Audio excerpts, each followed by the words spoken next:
What's up, everybody? My name is Tristan, and this is the Tactical Sheepdog YouTube channel. We're gonna be doing something a little bit different today. I've been posting videos of shooting, kind of cop content. We're gonna be doing something just a little bit different today. Usually I'm posting gun content, shooting content, cop humor type stuff. But today I want to react to some body cam footage. And so this video comes from Midwest Safety. I'm gonna link this video down in the description. As well as their channel. So Midwest Safety, big thank you for providing this video for us. I'm also going to be repping the I Love Violence t-shirt. This is from Elite Performance. My good buddy, MMA legend Jeremy Horn, hooked me up with this one. We'll throw a picture up right there. Let's jump into this. This video is called Everything Changed After Cops Opened His Trunk. So let's just dive right in, guys. And if you like this content, be sure to let me know down in the comments, and we'll do some more body cam reaction video. To give you guys a little bit of background, I am a cop. That's what I do for work, and so I figured I'd give my perspective from just behind the screen. Obviously, I'm not going to armchair quarterback and say what I would do different, because I wasn't in the situation, so I can't attest to that.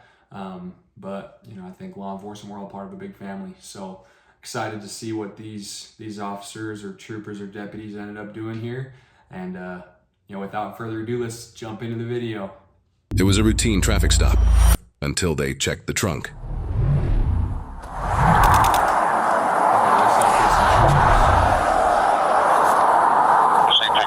How are y'all? Hey man, step back here and talk to me, please, sir.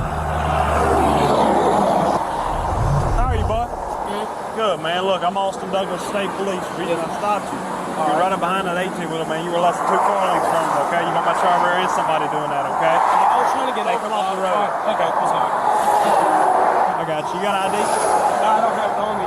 He's the one that's licensed, but he's very sick right now. So I don't know what is going to happen in this video. Obviously, I mean, they're going to find something in the trunk. We got that from the title. But just so you guys know, probable cause exists in the smallest things. I mean, this trooper is pulling this guy over for following too close. Now that is a law, especially where I work. That's a law here. So it's obviously a law there. It's a law all over the country. So even the tiniest thing can create probable cause, but a lot of people wouldn't know that.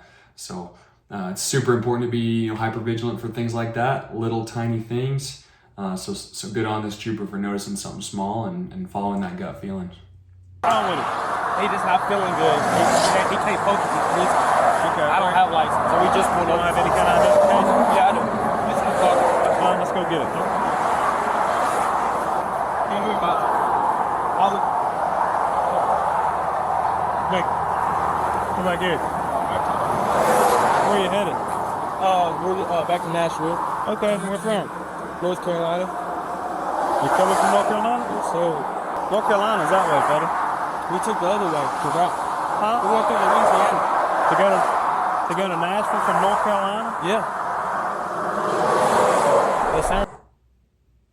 So another big thing is consistency in the story. If the story's not making sense, you got to investigate that, because if something's clicking in the brain, not making sense, dude, good on this trooper for listening to that and following his intuition there, because a lot of guys just be like, oh yeah, that makes sense.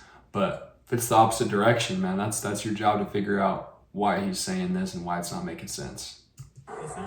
North Carolina and Tennessee are right next to each other. Considering they are currently in Louisiana, the driver's suggested pathing doesn't add up, as they'd have to drive an extra 14 hours to Louisiana just to turn around and drive back up north to Tennessee. That don't make no sense. North Carolina's on the East Coast, buddy. It does make sense. It's the same way. Huh? It's the same way.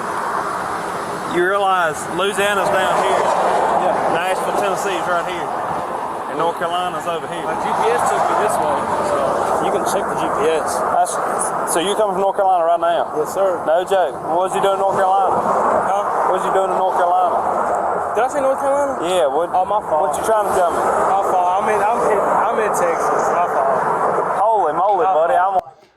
Yeah, I don't know about you guys, but with my high school and some college education, didn't take me very long to realize that Texas and North Carolina are not the same, nor are they closely related in any way. They're like completely different. So if there's anybody from Texas or North Carolina watching this video, I'm sure you're feeling pretty embarrassed for this guy right now, because that is, yeah, holy cow. Like, holy shit. That's on me. That's on me. That's on me. What part of Texas? Houston. Okay, how long you been down there? It's for 2 days. Okay, you and your buddy? Yeah. Is this your car?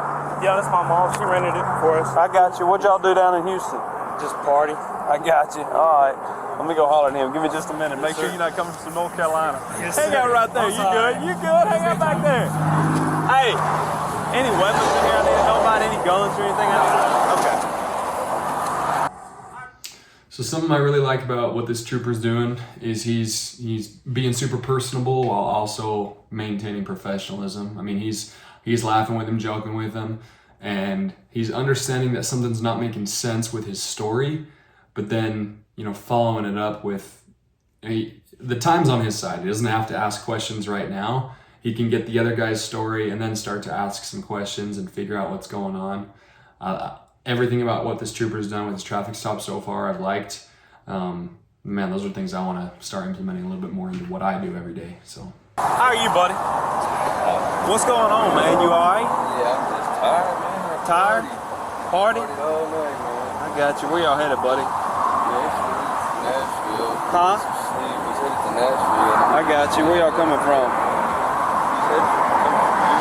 How long y'all down there? Party, couple days. Party down there? Okay. The rental agreement in here? Y'all both from Nashville? Yes, sir. Where'd y'all stay when you were down there? You stay in Pearland? Huh? Pearland? Okay. With who? Somebody you knew or what? Yeah, I got family down there, actually. Oh, for real? Yeah. Okay. I got you. Give me just a second, okay? Where'd y'all stay at down there? At a friend's house. Okay. All right. Where at? In Houston or what?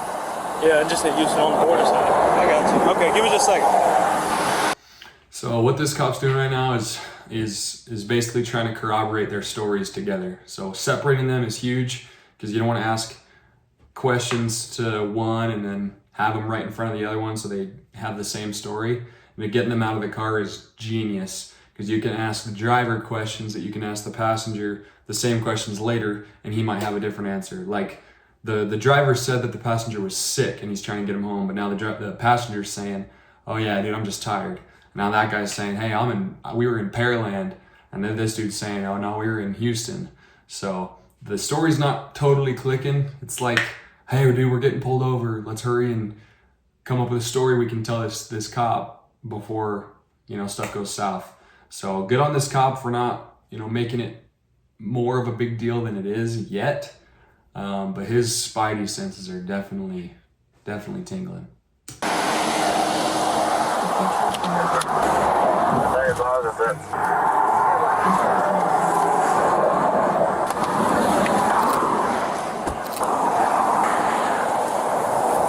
Tell me something. Looking on here. The car was rented yesterday. Yeah. How was it rented yesterday and you were in Houston for a couple of days? This will be make back the second day. We just left today. Huh? We just left today. This will be my second. We left today. From Houston. I went up there the night before. So it was party. picked up in Tennessee, or it was picked up in Houston? It was picked up in Tennessee. We went that night, partied. That'd be last night. Yeah. Okay. Okay. Where'd y'all party at on a Tuesday night? At my friend's house. Okay. I got you. How old are you, buddy? I'm 20. Okay. I got you. All right. Well, look. Come here. Do me a favor. All right. Look. Read through this for me, okay? What I'm asking is consent to search your vehicle, okay? But I want you to read through this to the fullest, all the way through, from this line all the way down to here, okay? We'll talk about the end of it whenever you get down there, okay? Read that.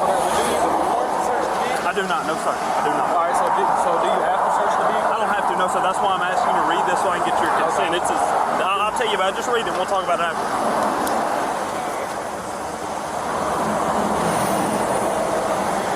All right. You understand what I'm asking? Yes, sir. Okay. You allow me to search it. If you can consent and say, yes, you can search my vehicle. You sign.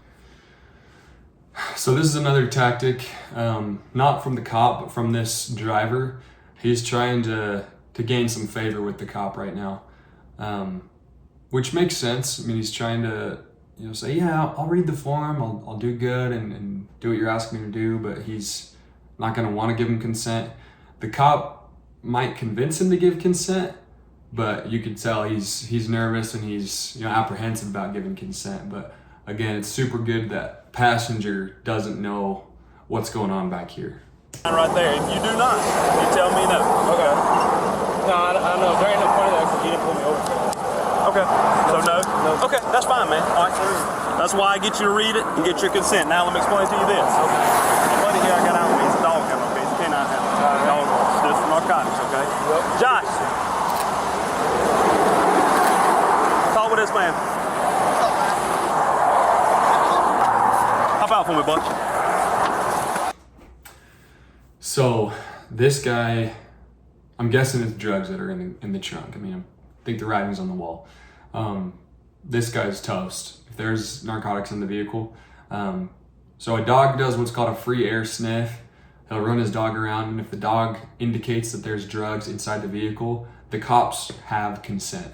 Now, those two occupants of the vehicle are now not guilty, but on the line, dude. They're driving a car with narcotics in it. So they'll both get pulled out, and the cops have permission to search every nook and cranny of that car because the dog indicated. Now, if this driver would have said, yeah, I consent to search, it would have been the same exact thing. In court, it might have looked better for him that he said, yeah, you know what, you can search the car. Or he would have been like, you know what, I gotta be honest with you, there's something in the trunk. That might have gone over better, but because he's getting the dog out now, he knows he's screwed. So I like it, dude. I like the tactic. I like saying, hey, do you give me consent to search the vehicle? And while the driver was reading that form, the trooper could call his coworker and have that canine come out. Kind of extends the stop in a completely justified way for time to get the dog out there and perform a free air sniff. All around the car, okay? You have any guns or anything on you? Any guns in the car? Hold on 1 second. Come here. Spin around.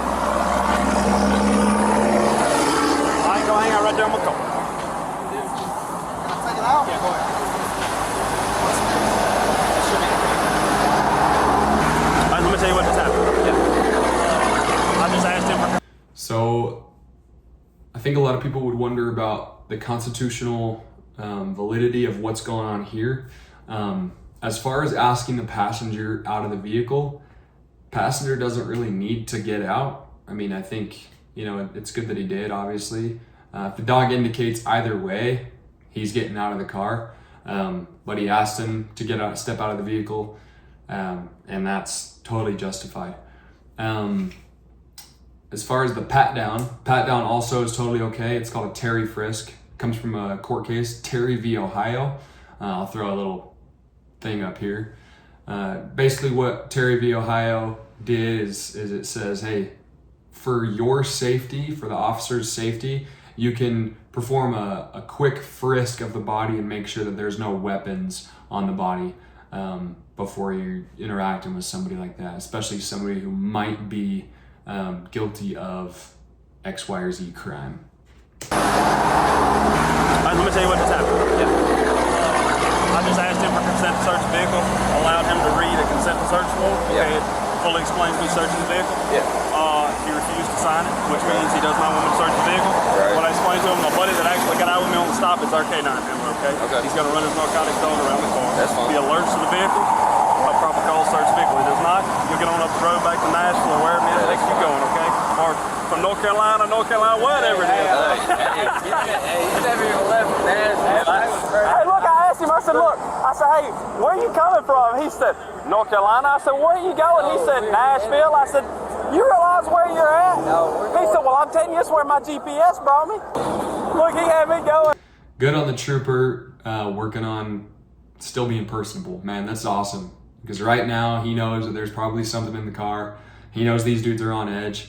And you don't have to be a complete jerk. you know, you could be personable, kind of joke around with them until the time for joking is over. And right now, they're on edge.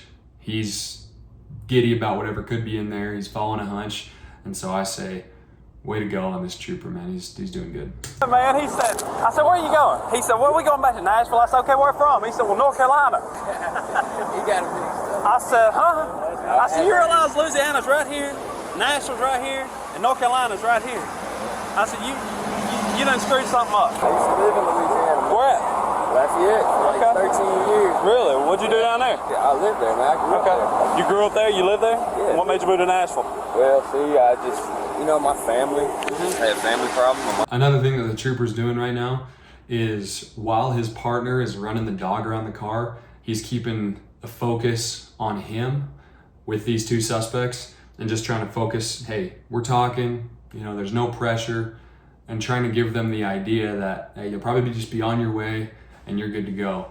But as soon as that dog indicates, they've got every reason and more to search that car and find whatever the dog indicates on. Just, you know, my family. I had family problems. My mom moved around, so I moved to Houston. I moved to Pearland for like 2 years. Now I'm in Nashville, met this little fuck. What are you? 19. Okay. Yes, You 20. Okay, that was another good one. I don't know if you caught that, but as soon as that dog was done, he positioned himself in front of those two dudes to kind of create a barrier between him and the car. I'm sure that the canine handler has indicated to him, yes, positive indication, we're good to go. She just alerted on the vehicle. So she alerted on the driver's side door. So, is there anything in there we need to be made aware of? All right, cool. Got some gloves?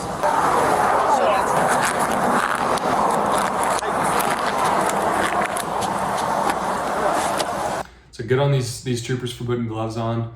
I'm kind of a stickler for germs. I used to work in the jail and I realized how nasty people can be. And so I've seen cops not wear gloves on vehicle searches. I'm always gonna wear gloves on a search because you never know what kind of needles or, you know, whatever is gonna be down in the car, especially narcotics. You know, if you got narcotics under your fingernails or something, that's not gonna permeate through your skin. But if you were to touch your eyes or your nose or your mouth or something like that after and forgotten about, you know, that I touched this narcotic, at that point it could, you know, get into your skin. So good on these troopers for grabbing gloves. I'm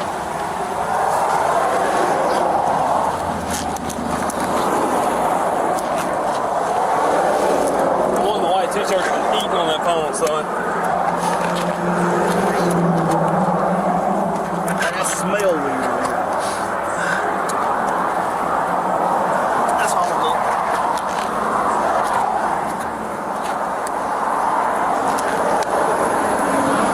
Just get that out of the way first.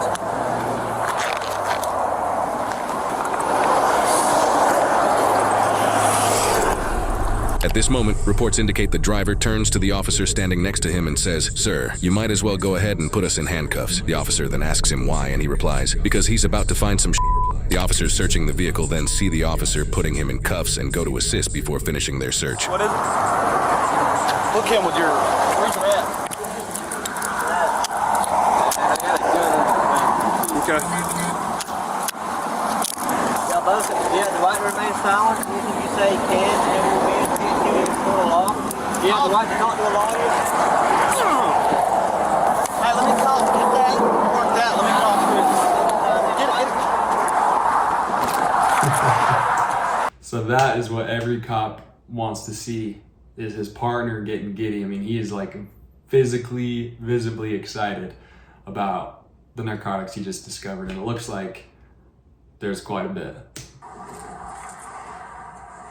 Yeah, they went down to Houston or wherever they went to pick up a load of drugs. I mean, that's several kilos of cocaine, and that is exactly what you want. I mean, following a hunch all the way in and getting those drugs off the street, that is exactly why a lot of these guys get into law enforcement.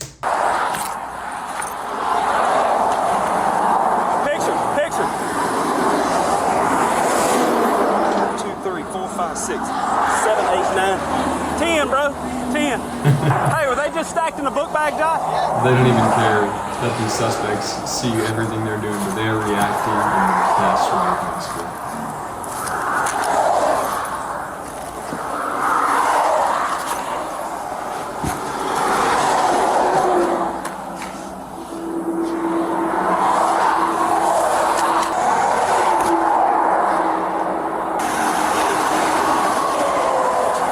Yes, sir, we'll do. All right, bye. What'd he say?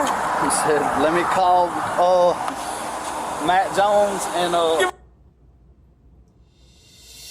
All the packages of cocaine were found to weigh approximately 25.55 pounds, including packaging with a street value of up to $2.3 million. The gun the passenger mentioned was found under his seat, removed, and placed in an evidence box. After running the gun's serial number, it was confirmed to be stolen through the Nashville Metro Police Department. The driver, 20-year-old at the time, Jalen Thompson, was charged with following too close: operating a motor vehicle with no driver's license, possession with intent to distribute cocaine, possession of a firearm in the presence of a controlled dangerous substance, possession of a stolen firearm, and conspiracy to distribute a Schedule II control.